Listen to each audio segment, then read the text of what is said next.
FightHype.com here with Coach Jonathan Bass. Fight Hype, man. Yeah, Fight Hype. I've been dealing with y'all since 2008 or 9 or something. Hopefully that's a good thing, right? I got no issues, man. There you go. Y'all always ask the good questions and, push the line. It's awesome for me. How was camp? Camp is great, man. I had no issues. No issues? I got no issues. Everything good. So I mean, people were expecting, I guess, a different Gennady Golovkin going into the Steve Rolls fight. There was some, I guess, people that some criticism, I guess, in that fight. Well, one thing I would say about that, when it comes to boxing, you would never not have criticism. But you got people who criticize the late great Muhammad Ali until he stopped fighting. Then they realized how good he was and started appreciating him. So, what do you expect come Saturday night? I expect Triple G to let his hands go, and I expect him to get the victory Saturday night. It's gonna be a good fight because Derenchenko is a heck of a fighter, man, and he's coming forward. He ain't scared. He never showed fear of nobody. This kid's a heck of a fighter, man. So this is gonna be a really hard fight.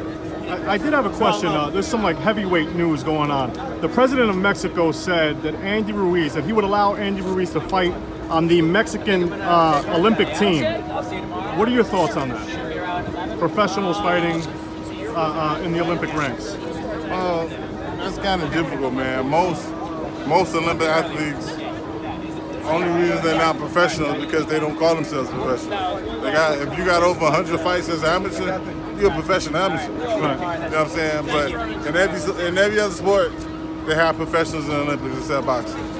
And the reason being is I wish they could keep it as just amateurs in boxing, because that's how a lot of our legendary guys that retired as legends and our legendary fighters, that's how they made a name for themselves. Right. The Olympics.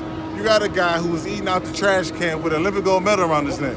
But he said, you know what? I can use this medal and turn pro, and I can make some money. Sugar Ray Leonard. He was that broke. Most amateur kids from the inner city, other countries take care of the amateurs. Except the richest country in the world. They don't take care of the amateurs like other countries do. So therefore, amateur boxing has been the throne to professional boxing to get you a better life. You do well in amateurs, you suffer now, and you can make money later. That's always been the premises in amateur boxing. But with professionals in there, you erase the premises now. So do you feel it should be all one way or the other, all amateurs or all pros, or? I think it should be all amateurs. It should be amateurs for a reason. I think we should all amateurs from the bottom to the top but I also think they should bring back the headgear, because if I'm fighting the 6th rounder with no headgear and the amateurs and I ain't get paid and I can just go across the street to the garden and fight the same 6th rounder, you know what I'm saying, and get paid for it. I think it's nuts. How do you see Ruiz Joshua 2 playing out? Okay. I believe Ruiz. I always thought Ruiz was a good fighter, but I think Joshua is the more talented fighter. He's the Olympic gold medalist. I think he's more talented. So I think, me personally, I think Joshua will win the fight. You got top 3. The top 4 heavyweights right now. Not in the same order, but you got Fury, you got Joshua, you got Wilder. Wilder's number 1 right now for me, and Wilder and Fury is tied to number 1. But heavyweight division is crazy right now. How do you think Joshua wins if he pulls it off? Decision, knockout? I think he knocked him down already, so Joshua know he can hurt him. Right. Andy Ruiz, if he's smart, he'd go across the ring and jump right on top of him.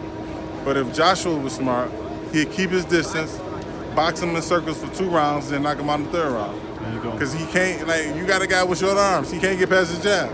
Why not use your reach to your advantage? But we'll see what happens.